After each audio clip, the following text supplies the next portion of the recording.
Hi, I'm Hani Gluck, and you are listening to Growing Global. I am passionate about helping entrepreneurs grow and scale their business. I've been an entrepreneur for over 2 decades. I built my own businesses, sold a business, and continue to leverage the global economy. Growing Global is about educating, inspiring, and motivating entrepreneurs or aspiring entrepreneurs on how to take yourself and your business to the next level. In today's episode, I am talking to Mark Haberman. Mark is a global entrepreneur who's been doing business in India for almost 20 years now. He's been involved in many service-oriented businesses, including selling a medical billing company and a Nasdaq IPO.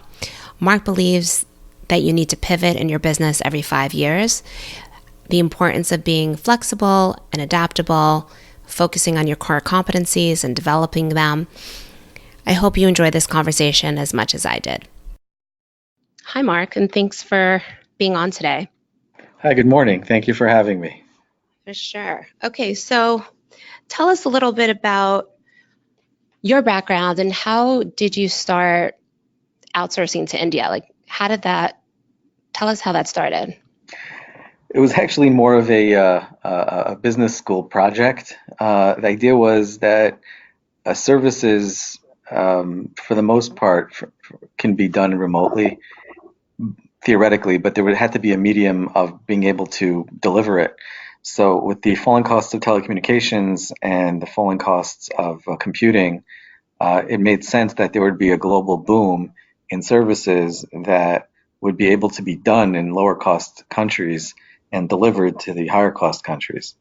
That was kind of the business plan. And when I started, I had really no idea what types of things would end up working out of lower cost countries. But figured that that's the trend. So let's try to catch the trend. And that was kind of like how it started. I raised some money, hired some people in India, and then try to figure out what kind of services we could provide. Okay, so back up first. You did this project as part of an MBA program. Yes. Or some business school program. How did it go from being on a paper to how did you get in touch with venture capital? How did you raise the money? Walk us through that process a little bit for those who are listening who are intrigued. Yeah, so I put together a business plan. Now, the business plan, actually looking back, was kind of funny. It wasn't a very specific business plan, like we're going to do X, Y, and Z. It was more along the lines of, hey, there's this huge opportunity because of the falling cost of telecommunications and the internet. India at that time was a monopoly. I think the monopoly broke in 2000, where the government said that other telecommunications companies can come in, and the cost of an internet line or a VoIP line went a T1 actually, data T1 went from like $25,000 a month to like $3,000 a month. That was the opening, and I actually didn't know what services would make sense. So the business plan was along the lines of, look, there's 10 or 15 different things we can do that make so much more sense to do in India because they're educated, they speak English, they can provide the services through email or through the internet. Let's just get started, and we'll figure it out. Okay. So you raised some money, and what happened? What year are we talking about? This is the year 2000. Nice. And So it was raised some money, went out there, hired some people. We had an office of around 15 to 20 people, and they were all looking at me like, okay, what are we going to do? I'm like, I don't know. I got to go find something to do. Okay, so then what happened? At what point did you fly to India for the first time? Oh, that was before I raised the money. I wanted to actually see for myself if this made sense. I mean, it was all theoretical. I mean, it made sense in theory. People have education, they speak English, there's offices, there's internet, I mean, there's computers, it's all there. So what potential problem could there be? But I went out there to check it out, and I hired a consultant. It was actually really interesting how I I got there. India is a very sensitive cultural, it's a very culturally sensitive country. And also it's religiously sensitive. They're a Hindu country. They do have a large Muslim population and they have a large Christian population, but they are a Hindu country. And there are a lot of missionaries uh, in India, Christian missionaries, as well as Muslim emissaries that are trying to get people to their religion. And India is very sensitive to it. So what happened was that they made a law that if you're a missionary, foreign missionary, you have to leave the country, or they made the visa restrictions really onerous. So a lot of missionaries, and this is true in the Jewish community as well, because they don't discriminate. They made them get involved in some kind of business and try to get onto a business visa as opposed to just a tourist visa. So this was the initial introduction was through a Christian missionary that started a business consulting firm, um, to try to get his stay in India prolonged and have a valid reason for a visa. He hosted me a trip, and it was pretty funny because he had absolutely no idea about business. He wanted to talk about the Bible, and he just introduced me to someone who was a business consultant, and that's how I kind of got there. But the first couple of days was pretty interesting because he literally knew nothing about the basic information I came to find. How much college grads make, first year. He had no idea. How much does decent office space cost? He had no idea. How much is an internet line? He had no idea. So this is a guy you met in LA, or is this a guy you met in India? No, this was a guy I met online. He put up a website that was, consulting for outsourcing to India, and I contacted him through that.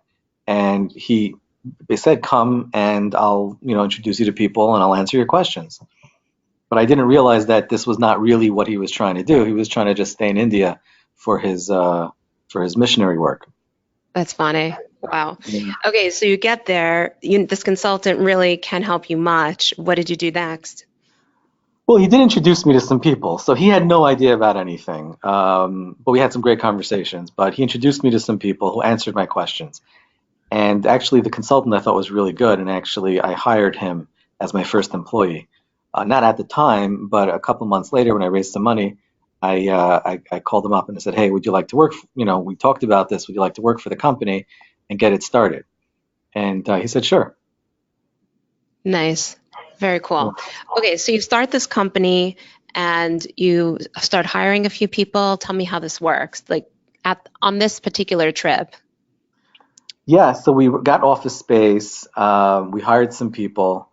Um, what were the criteria? I mean, it was competitive wages at the time. I believe it was the starting wages were 10,000 rupees per month. We hired a couple of supervisors with some experience. Um, they came in from Chennai. Actually, we were in Bangalore. I thought that was the good city to do it in. It was more of a tech capital. A lot of good schools. So we had some basic, 15 college grads.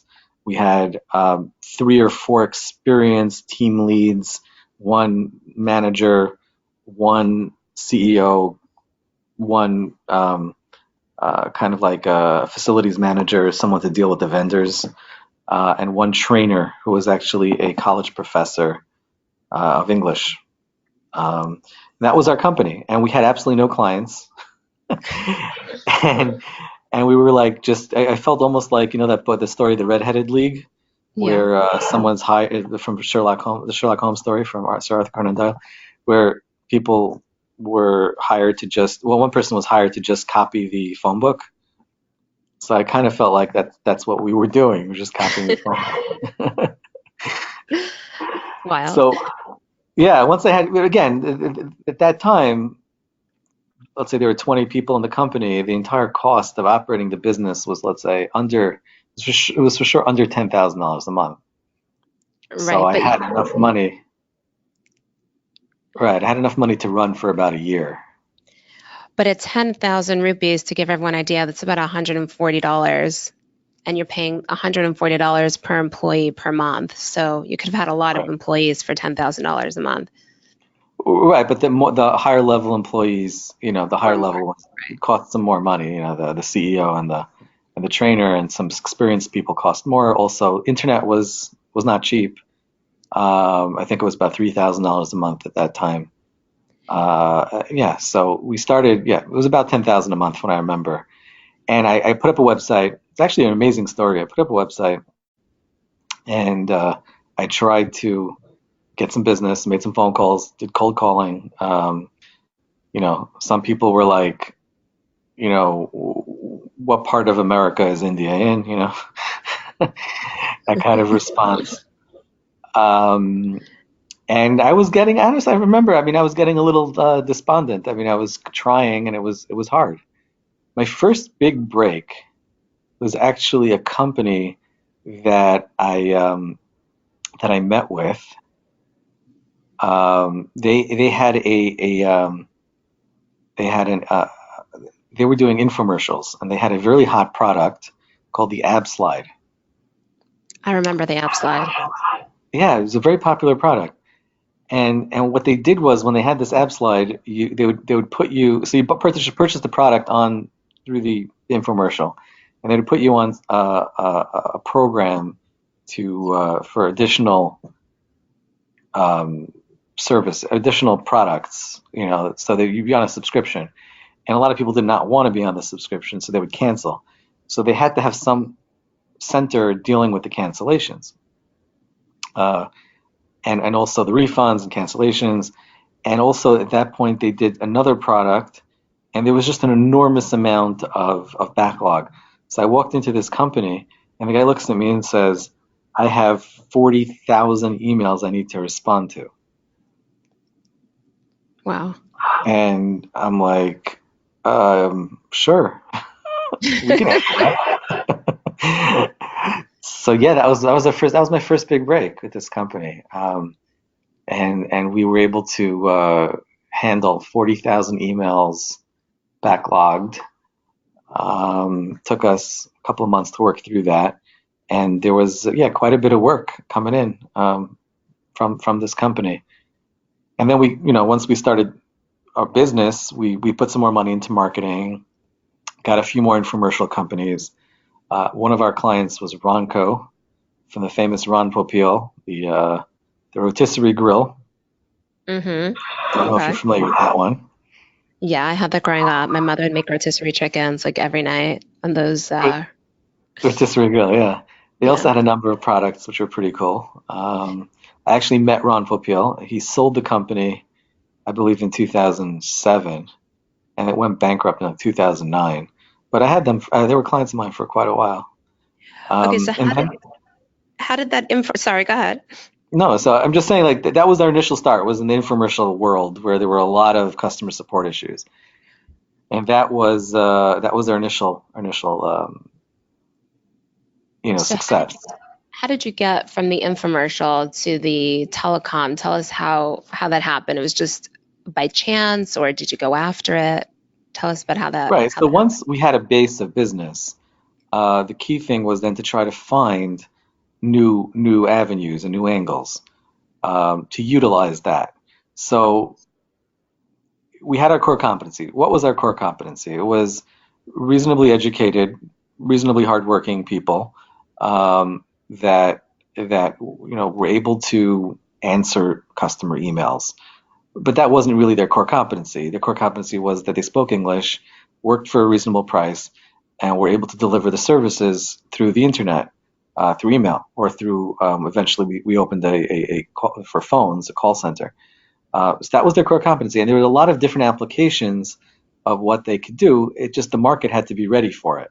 So obviously, the initial market opening was on the lower end of that world. Obviously, a bank with high net worth clients is not going to outsource its customer service. Although over time that did happen, but initial phases it was more the lower end, kind of work. So what would you say at the high point of your company and doing business in India, how many employees did you have? Well, the high point, we had Sony as a client. We also had a large medical billing business, which was part of how we transitioned into the higher value-added services. India was obviously the place where lower end services would go, even from higher level brands. But we wanted to transition into higher level, more difficult value added type services. So at the peak, we were at about 2,000 employees. Wow, that's amazing. And what do you think got you from the starting point in year 2000 when you had just a few people to 2,000 people in India? That's a lot of people. How do you think you were able to get there? Well, when you think about it, by the way, the 2,000 in India is impressive, but their wages are about the equivalent of about 100 people in the United States. Um, True, but it's still so quite impressive to manage 2,000 humans every single day. yeah, that was a difficult feat. The key thing was being in the market early, definitely being an experienced player when some larger contracts were being given out was very important. I remember our first meeting with Sony. You know, Sony had obviously a large consumer electronics division, a lot of need for customers, basic customer service, customer support. But they were Sony and they had a certain pride and value in their brand. I mean, we were in a meeting and one guy from Sony was talking about all the patents he held and how he was working for Sony for 30 years. And another person talked about, various different jobs they had within Sony and the various other jobs he had. And here we're this young company, not a lot of experience, but we do have some experience, which is better than almost everybody else out there. And my response wasn't, here's all my resume and all the things that, I've done. It's like, okay, here's who we are and here's how we can help you. And it was like, everyone was talking about their past and we were just talking about the future. And it Right. worked because there wasn't another company behind us that had a lot more experience. So in the initial phases, it was great being a company with experience very early in the game. But if you wanted to keep up, you had to really, invest, and some companies raised a lot of money, had multiple centers with all sorts of very impressive IT infrastructure behind them. Uh, they had multiple countries. When the big call center type companies came into the market a couple of years later, it was really hard to keep up. So first mover advantage was really important.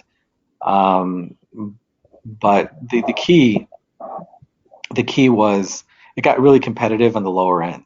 So the key in any business also the key has to be in educating your employees, hiring people and hiring good people and really moving up the value chain.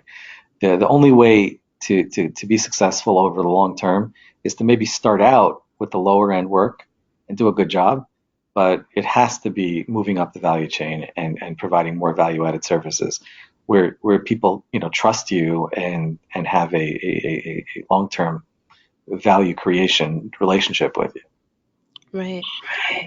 So how difficult or easy did you feel it was to do business in India? Like, what was your experience about some of the things that were easier? What things were challenging? Talk to us about that. Yeah, so actually in the initial years there was a tax program, a tax deferred program to encourage investment in this space. It was a 10-year STPI, it was called um, tax abatement program. Not abatement, it was essentially tax free. India and a lot of people are very bitter about this, and still India made some serious mistakes in in its outsourcing in general. Um, and it's not as and India outsourcing, while it is successful, it is not as successful as it could be. They broke their promise. They started actually charging taxes after 6 years, and people invested, and they just had to pay it. And the taxes became very onerous. There's just so many taxes, so the costs of doing business really increased dramatically over my time there. Which again goes to, at the end of the day, it used to be 10 times, a tenth as expensive as the US, but now it's maybe, let's say, 40% as expensive when you add in all of the costs. The other challenge in India is there a lot of other parts of the economy opened up. So initially, call centers or IP enabled services was a really attractive job. Now there's if you spoke decent English, now there's a lot of other opportunities in hospitality or in uh, other kinds of industries that opened up to make those kind of wages. So the talent pool in the lower end has dissipated. It's gotten hard to hire. Um, Also, the education is not really as good as they like to say. It's very much learning by rote, not a lot of thinking for yourself. And I found that to be a big challenge, and it's still a big challenge when dealing with India. They like to be in a box, and anytime there's any thinking required outside the box, they don't know how to handle it. I remember once I was in a hotel. I came back from the center at 7 in the morning, talked to my kids, and then I went to sleep at about 8. And I get a phone call at about 9 that asks me if I need any laundry done. And I'm like, no, but I put a do not disturb sign on my door. Like, why are you calling me? And he said, yeah, that's exactly why I'm calling you, because I couldn't knock because it said don't disturb. So, I mean, yeah, there's that type of thinking going on. It requires patience. The good news of it is that Indians are willing to work hard and they are willing to learn. So even though if they start out maybe not getting the whole picture, if you work with them, they eventually become really good at what they're doing. What's strange though is that it doesn't apply to other areas. So if you teach them how to do something and understand the bigger picture of what they're trying to accomplish and where they fit in that, they can actually be pretty good employees in that field. But as soon as you give them something new, they're back to their old, I don't understand, so therefore I'm just gonna put on the blinders and just be just very narrowly focused, which is Yeah, I've hard when seen you're trying that. to do more complex, more value-added services. I have seen that a lot. It takes a lot of training and the critical thinking skills, I think, definitely is lacking, especially as an American, where you're so used to those critical thinking, analytical thinking skills, where that's where they lack. But at the same time, the devotion and the submissiveness of the whole culture, and just wanting to please, wanting to say yes to everything, to me was very refreshing. Yeah. So you I have a see theory, that, by the way. I have a yes. theory about how this developed.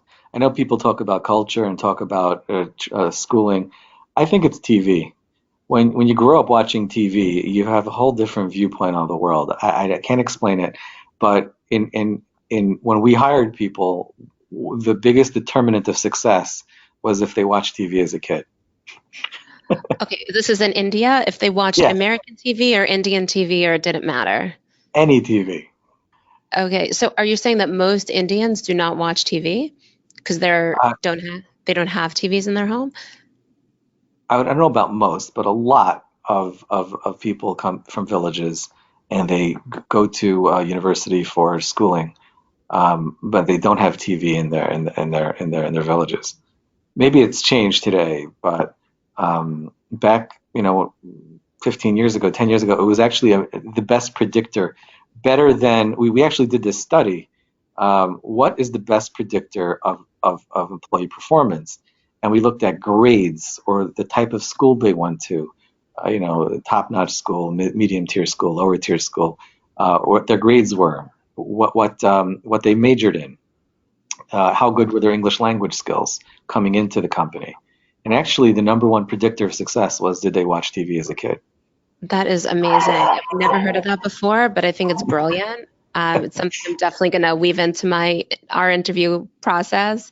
So you got to have as much screen time as possible to be successful if you're in It's India, funny because, when I grew up, everyone was talking about how experts say that watching TV is bad for you. right? I think you learn a lot of emotional intelligence from TV because you could see how people are communicating, how they're interacting. There's a lot of emotion that goes into that, and I think that's very on point. I like it. Okay, so let's talk about your pivot to this medical billing industry, and let's talk about how you and I met. You just randomly called me in 2007. I think so, yeah. Okay, so let's talk to me about that. What was going on in your world at that point? So part of our pivot was, again, value-added services, and one of the areas we really wanted to get into was medical billing. So our company had purchased a medical billing company in Long Island, in Nesconset, Long Island, in 2005, and then we bought one in Maine in 2007.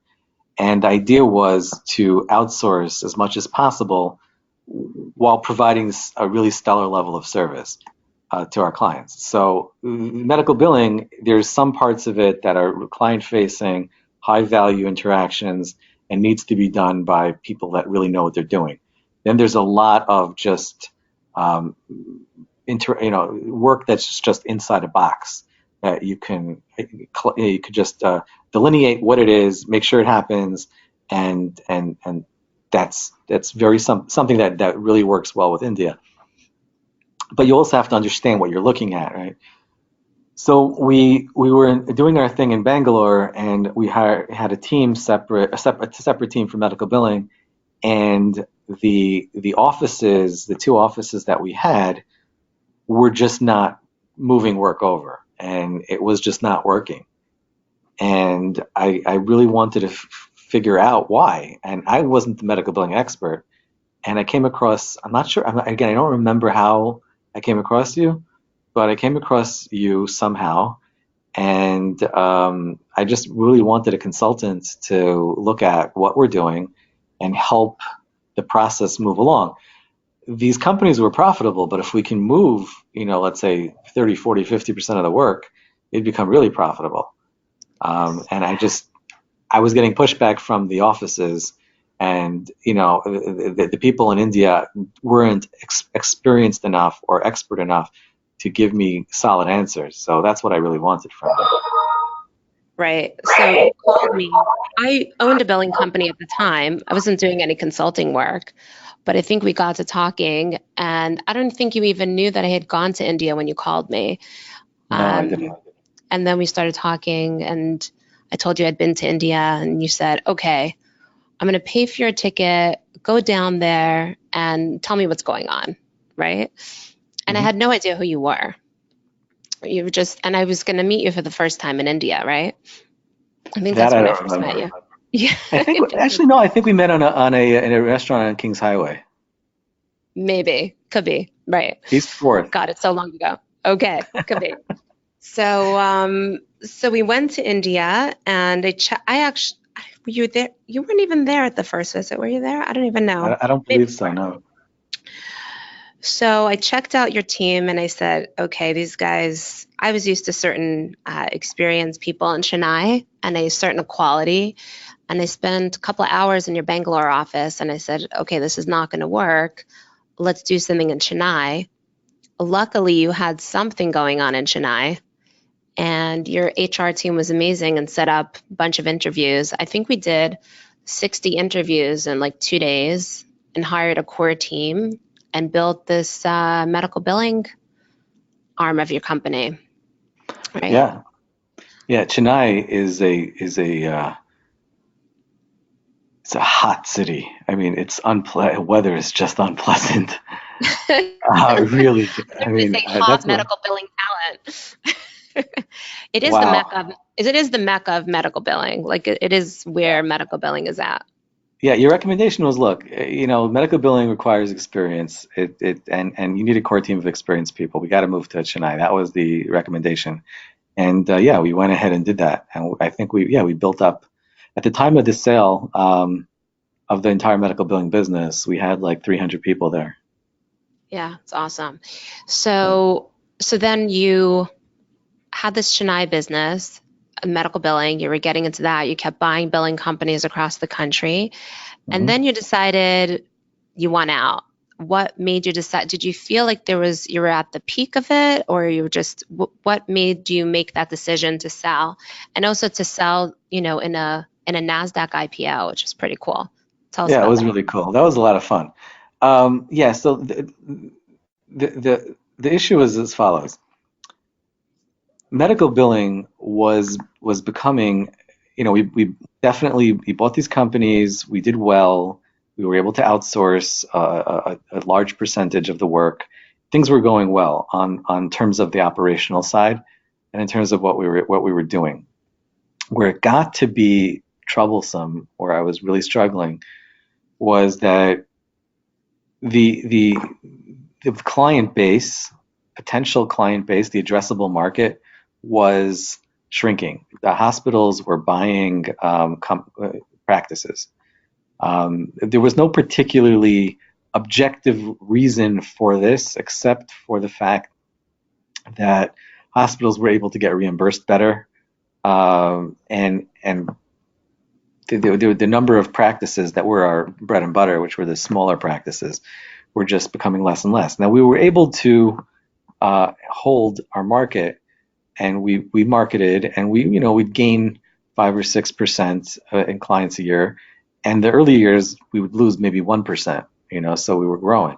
But in those years where the practices were being purchased by the hospitals in a big way, we would end up gaining 5 or 6%, but losing 5 or 6% in client attrition, mostly based on this. Then there was a big transition over to EMR. Now, EMR is an opportunity, and it's actually a really good thing for the industry, for the practice of medicine.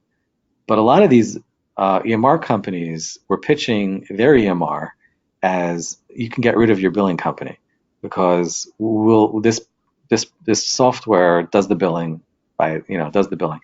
That was in truth, that really wasn't true. Almost none of the EMR software had a decent billing platform, but a number of practices went for it and said, "Hey, we can cut our costs." Um, and and even though a lot of, and yes, we did get some business back from practices that had poor experiences with their EMR billing. There was enough that the EMR company would actually hire billing companies in the background. There was enough movement in the space that made it really hard to compete. We looked at doing our own EMR, but there was 600 or 700 EMRs in the marketplace, and there was no way that we could compete with some of the better ones. And to put a half, not a top quality product out there, what didn't make sense. So when we were approached by MTBC, which had a pretty decent EMR product for the smaller practice market, and they also had a billing company. They had both, and we were approached by them to join and do an IPO together. I thought that was a good opportunity because I felt that the business was fragmented, and there was a need to get into the larger practices or the hospital-based practices where there was opportunity. And I felt that the combination would be a lot more viable than trying to remain alone without an attached EMR product. And Right. So that was MTBC, sorry. yeah. Go ahead. So were you happy with the decision that you sold and you're out of that business? I mean, we negotiated a very good deal. Very happy that we did that. The stock is doing okay. Okay, good. Meaning it's So still a little bit below its IPO price, but it's doing okay. nice. So at that point, MTBC moved all their people, all their back office processes to Pakistan, and we were left with a few hundred people. And that was an opportunity for me to start 40 Global, which is something that was, an opportunity that I saw that I thought, okay, this is a good, and a lot of the people that have worked for us back in 2007, 2008 are still working for us today. So that was pretty cool. And, like you said, you and I were talking before about, you think that every 5 years, you're in a different business these days.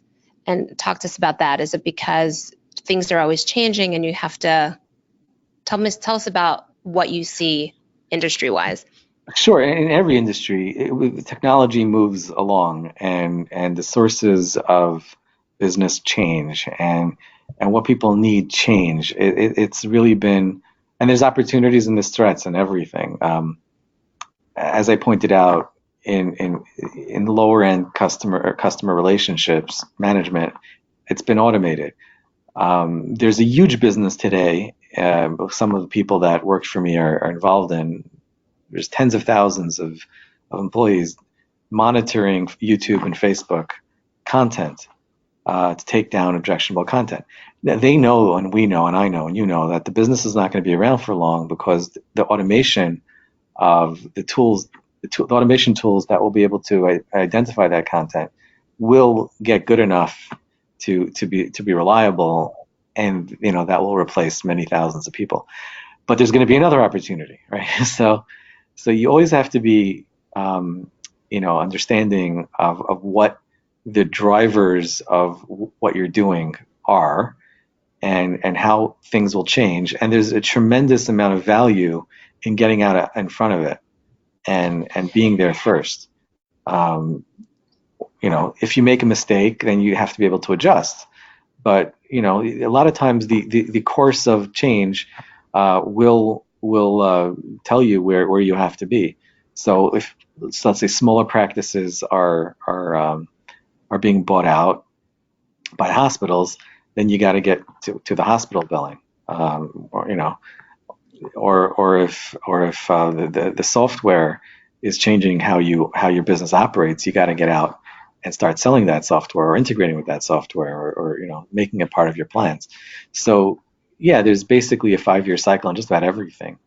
That means that you got to change how you're doing. So where do you see, from your almost 20 years of doing business in India, where do you see the industry going in the next 5 years? What do you think is going to be hot to outsource, or how do you think? Well, it's already there are already established companies that are doing intensive training. I visited companies that are doing in India that are doing animation. Again, the lower end of it, but still, it's tremendously growing. I visited companies that are doing legal outsourcing and accounting outsourcing. I think that's going to be a big growth area. Accountants and lawyers have traditionally been protected from global forces, as their businesses are very local. But there's a lot of back office type of work that will transition over. What's fascinating is that QuickBooks, even though it's the absolute standard in the United States, it's not a global standard. And a lot of other countries have different software packages that are the standard ones. So India does not have a lot of people that know QuickBooks. So I found that to be pretty fascinating. But yeah, so tell me, what venture where are you at right now, and what venture are you passionate about now that you're involved with? So I have a number of things going on, but one of them is a bookkeeping business I invested in. As I said, I think that bookkeeping is a lower end but very highly needed piece that India does really well with, because it's very finite and defined. The software can do a lot, and the software is doing more. But to partner with and work on a platform that allows offshore work to be done and delivered is the model. So I invested in that company, and it's doing pretty well. Okay. And how do you get past how are you getting past the trust factor? Like, do people worry about, sending their personal information offshore, or how are you getting past that objection? It's surprisingly less and less. In the initial years, I got it more and more. I'm getting it less and less. People understand that there really is a trade-off, and if they want to take advantage of the lower prices, they have to take that chance. The software platform is actually pretty secure. You don't have access to bank accounts. You just have a download into the software from the information, so you can't actually access the bank account. You can see the statements, but not the account in live. So there's that. But we're very upfront about it. I mean, this is what we are. We're able to charge you lower prices. This is what we do. We have people in the U.S. to answer your questions and to be available to help you if you need to run reports or anything. But the work is being done offshore. And what's the name of that company? Sorry, the name of the company is Powered Books. Powered Books. Okay. Yeah. Well, we are out of time. Mark, it was so great talking to you. And for anyone that wants to learn more about Mark, where could they find you, or where could they give us the website of Powered Books? It's www.poweredbooks.com. Awesome. Okay, Mark, thanks again for your time. And this is really, really interesting, very helpful. Thank you. Thank you. Okay, talk to you soon. Bye.